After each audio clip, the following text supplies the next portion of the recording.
मुंबईच्या रस्त्यावर मराठीची परीक्षा होणार. मात्र ही परीक्षा केवळ रिक्षावाल्यांची नाही तर राजकीय अस्तित्वाचीही आहे. दहिसरमध्ये पडलेली ठिणगी संपूर्ण मुंबईत वणवा पेटवणार का? सक्तीचा बाण सुटलाय आणि विरोधाची ढाल समोर आली. काय आहे हा संपूर्ण वाद? पाहूयात त्याचा हा खास रिपोर्ट.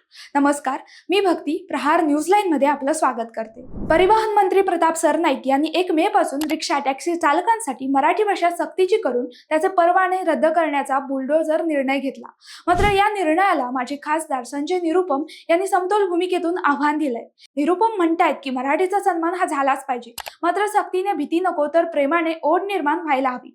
परवाने रद्द केल्याने हजारो कुटुंबांचं कंबरडं मोडेल. त्यामुळे काम चलाऊ मराठी बोलणाऱ्यांना सवलत द्या, लायसन्स रद्द करण्याऐवजी मराठी शिकवा, अशी आग्रही मागणी त्यांनी केली.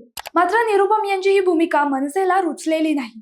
दहिसरमध्ये निरुपम जेव्हा रिक्षा चालकांसाठी संवाद साधायला पोहोचले तेव्हा मनसैनिकांनी त्यांच्या गाडीची हवा सोडत आणि बाटल्या फेकत आपली स्टाईल दाखवून दिली. अमित ठाकरे यांनी तर थेट इशारा दिलाय की मराठी सक्तीला विरोध कराल तर मनसे स्टाईलने धडा शिकवू. यावर निरुपम यांनीही पलटवार करत मनसेची गुंडगिरी खपवून घेतली जाणार नाही असा इशारा दिलाय. या हाय व्होल्टेज ड्रामामध्ये मुख्यमंत्री देवेंद्र फडणवीस यांनी कॅप्टनची भूमिका बजावली आहे. मराठी येणं अनिवार्य आहेच, मात्र कायदा हातात घेण्याचा अधिकार हा कोणालाही नाही, अशा कडक शब्दात त्यांनी मनसेला सुनावलंय. त्याचवेळी रिक्षा चालकांना मराठी शिकण्यासाठी वेळ आणि सुविधा देण्याचे निर्देशही त्यांनी प्रशासनाला दिले. त्यामुळे आता 1 मेच्या मुहूर्तावर रिक्षा धावणार की राजकारण तापणार याकडे साऱ्यांचं लक्ष लागलंय. भाषेचा मुद्दा हा केवळ मतांच्या राजकारणासाठी न वापरता तो प्रशासकीय सुलभतेसाठी आणि संस्कृतीच्या संवर्धनासाठी वापरला जावा.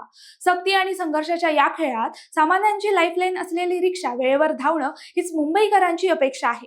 मराठी सक्तीचा हा निर्णय कायम राहणार की विरोधापुढे सरकार नमणार हे पाहणं रंजक ठरेल. माहिती आवडली असेल तर कमेंट्समध्ये नक्की कळवा आणि असेच नवनवीन व्हिडिओ पाहण्यासाठी प्रहार न्यूज लाईनला लाईक, शेअर, फॉलो आणि सबस्क्राईब करायला विसरू नका. धन्यवाद.